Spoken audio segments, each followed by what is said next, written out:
Hello, everybody. So, just a couple of days ago, the bad news came through that Kwasi Kwarteng is stepping down as the MP for Spelthorne, which is a Surrey seat. There are 11 constituencies in Surrey, that very affluent county just to the southwest of London.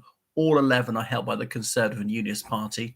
I think I'm right in saying that 6 of the 5 are leaving Parliament at the next election. Some of the others might leave involuntarily if they get defeated. The main challenger to the Tory party in Surrey is the Liberal Democrats, not Labour. And certainly, who is that? God, how can I not remember his name? The chap who was briefly deputy prime minister. He's probably going to lose his Epsom seat. It'll come to me. He only narrowly defeated the Lib Dems about 2,000 votes at last time. Anyway, so Kwasi Kwarteng had absolutely outstanding intellect, and what a terrible pity it is. He only lasted, was it something like 5 weeks as Chancellor of the Exchequer, a very audacious, or perhaps I should say foolhardy plan to cut tax, think it would stimulate growth so much that would pay for itself, but it all turned out to be cataclysmic.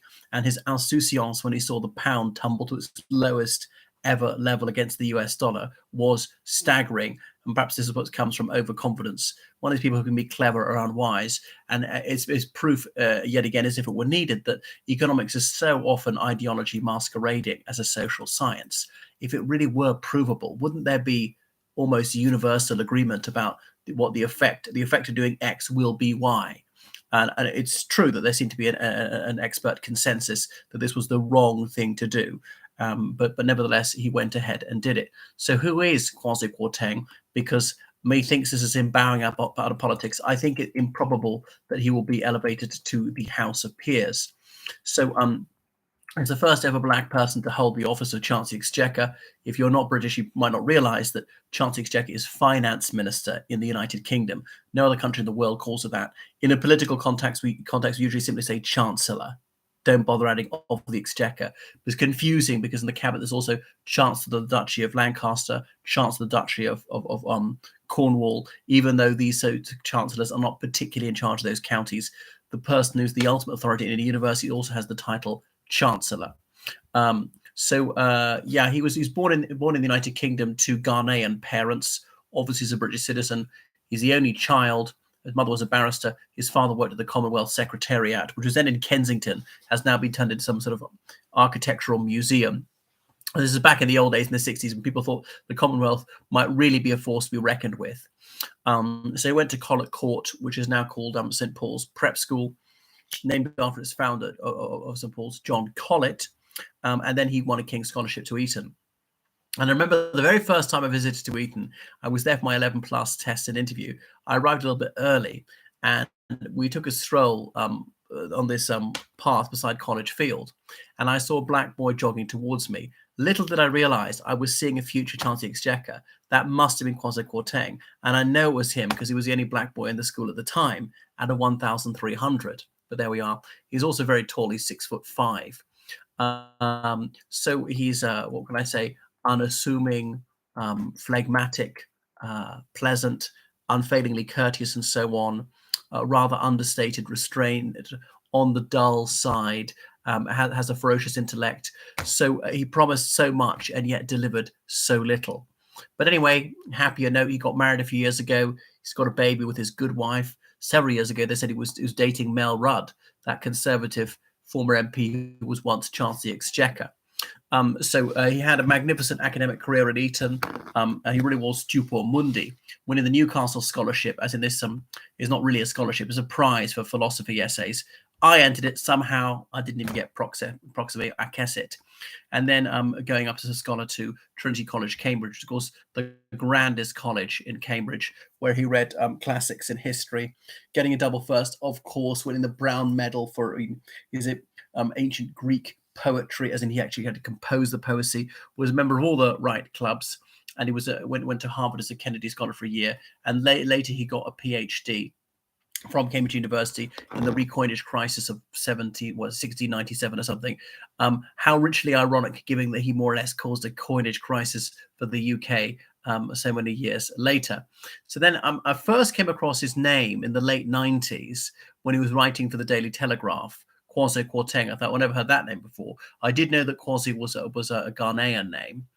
His name is actually Akwasi, but always goes by Kwasi. I hope I pronounce it correct. And then he was a banker. Okay, he needed to make some pennies, so he made a fortune, and he's written some well-received books, The Ghosts of Empire, which is popular history written at that. And despite being a conservative, he's not someone who's reflexively defends the United Kingdom's record. He's willing to be scathing and lacerate the United Kingdom where it felt it's done wrong. So he's been a panelist on numerous symposia then. So yeah, he stood in the Brent East, which is a sort of very anti-conservative seat, but didn't win that one. He just had the previous a bold, brave soldier. He's part of the Bow Group, which is this moderate conservative group set up just after the Second World War, named after Bow in East London. And remember that's when the Times said he'd be the first black cabinet minister, conservative cabinet minister, which proved to be not quite right. But anyway, he stood for the London Assembly, but alas and alack, wasn't elected. I remember in the old days, Jeremy Paxman, reading his book about the Conservative Party and saying, well, ethnic minority candidates, they put them up in seats with lots of ethnic minority people to try and negate Labour's advantage somewhat. But we see mustn't be pigeonholing Kwasi Kwarteng. Kwasi Kwarteng is a man who someone succeeded on his own merits, not out of any quota system. Phenomenally gifted person who sadly has not accomplished a fraction of what he should have accomplished in politics. His circumstances were against him, but I think also it's just wrong-headed, just policies that even I, someone who doesn't know the first thing about economics thought, what, that can't possibly work, can it? Anyway, so then finally he was elected for Spelthorne, that very safe conservative seat, succeeding David Wilshire. Anyway, so he was still doing financial consultancy, still publishing books and so on, often on economic history. And then finally he was promoted to be a parliamentary private secretary to then Chancellor Exchequer Philip Hammond, who was actually an MP for an adjacent constituency, and a junior minister for Department for Exiting the European Union and so forth. He supported his schoolmate Boris Johnson to be Conservative leader in 2019. I say that they're both old Etonians, but actually didn't overlap at school because Johnson left in 82. Would that be right?